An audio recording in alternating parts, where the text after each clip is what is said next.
Here's a quick demonstration on how to post status updates or changes to a chat in Microsoft Teams using Centro.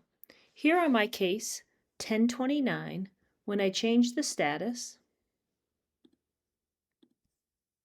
I get a notification to my chat that the status has changed and that who the owner is. I can see that both in my Live Link and in the Teams client. I do this with a Salesforce Flow that does the following. This is a record-triggered flow that fires on case update when the status is changed or when the owner ID is changed. The first flow element is the Get Linked Conversations, and on this Get Linked Conversations element, I'm looking up the case ID on the Get Linked Conversations object where it equals the Centro record ID. I'm also can filter out other links so that way I ensure that it just goes directly to the case chat.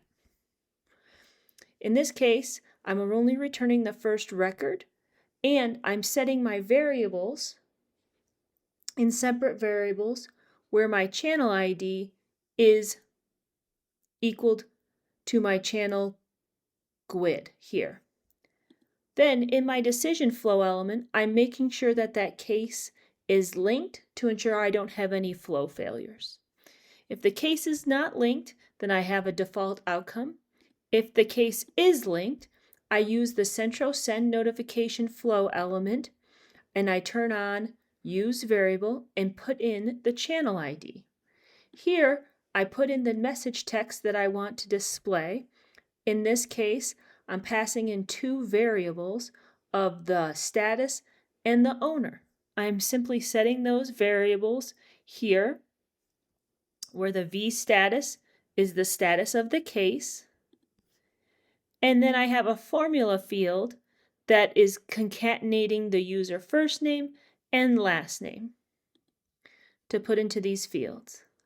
I have additional options here where I can send as a reply or attach the case record. But in this case, I'm just sending this update to that existing case. So this is how you post status updates to a linked chat using Centro and Microsoft Teams. Please reach out with any questions.